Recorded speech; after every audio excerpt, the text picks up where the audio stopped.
What's up, everybody? It's the Digital World Podcast, and we're gonna get into some very juicy news here that's gonna pique your interest. And so let's get right into it.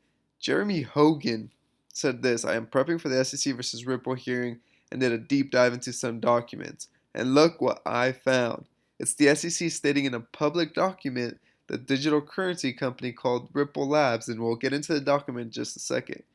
Said apparently he says apparently the SEC agreed with FinCEN at least back in 2016. The SEC must now explain to the court how a digital currency transformed to a digital security. That explanation is part of the batch of documents the parties will be fighting over today. Happy Tuesday. And in the previous video, I had said we're going to get into this today because look at this. So this is from the SEC, right? And it is in the matter of Matthew Mellon. I believe he was one of the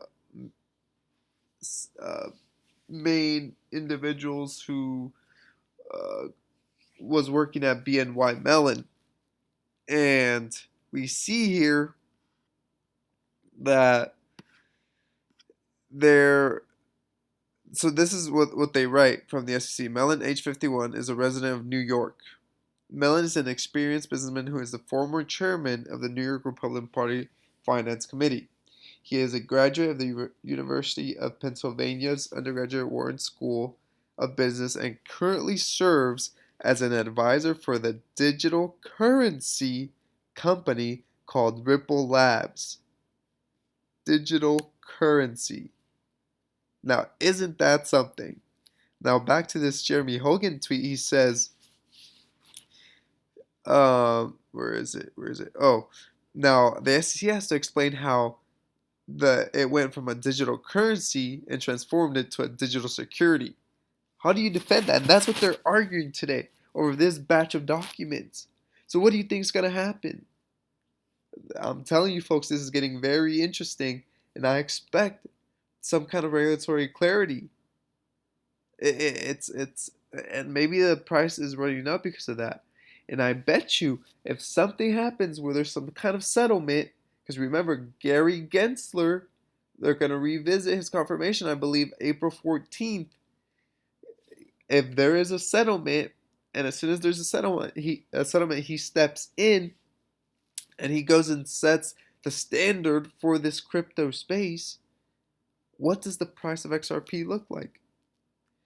Because at that point, I believe SEC is the last hurdle it has. It has gotten its regulatory clarity from FinCEN, from the CFTC, I believe. So, what does the price of XRP look like going forward? I'm telling you, in my opinion, I personally believe that if we're gonna see the price of XRP around $10, we need some kind of regulation stepping in, and it doesn't have like in my opinion, it might be where XRP has officially settled the SEC, and that's the last um, uh, agency of the U.S. that needs to declare it as some kind of asset or whatever.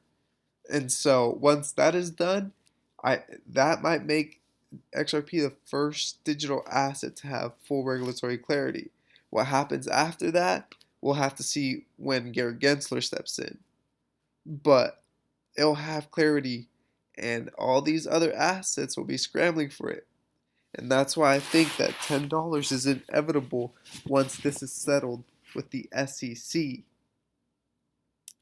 So stay tuned because we're going to find out today what that means, and we'll keep you posted on this news. Hope this episode has brought you some value. Oh, and also, I wanted to mention Anders L. posted this by Miguel Vias. This is a quote. He said, "It wouldn't be surprising to see Bitcoin trade sideways for a while and totally surprise everyone. That said, it's only a matter of time before it hits 100K, and that feels conservative. So much institutional awareness and interest now." And one of the thoughts that I had was what if, because this is a marketing campaign, I do believe, where Bitcoin has been the door of introduction into this whole space for institutions and for many people.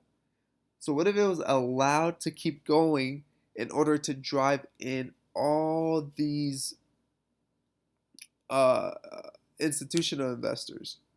Okay, now bear with me for a moment. So we know that like Grayscale has an Ethereum trust, a Bitcoin trust, Zcash, and a variety of other assets, and there's a lot of those trusts in many institutions. So what if these are allowed to keep on running in order to bring everyone in? And once that happens, then we see like a shift where now they enter into utility assets. That's a possibility.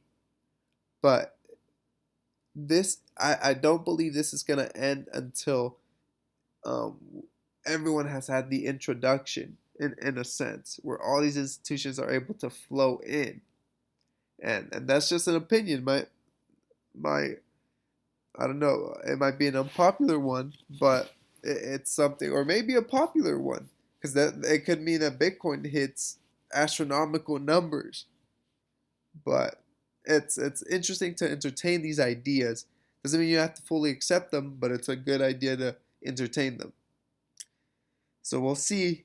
Keep your uh, ears perked up and your eyes open. Hope this episode has brought you some value. This like and subscribe.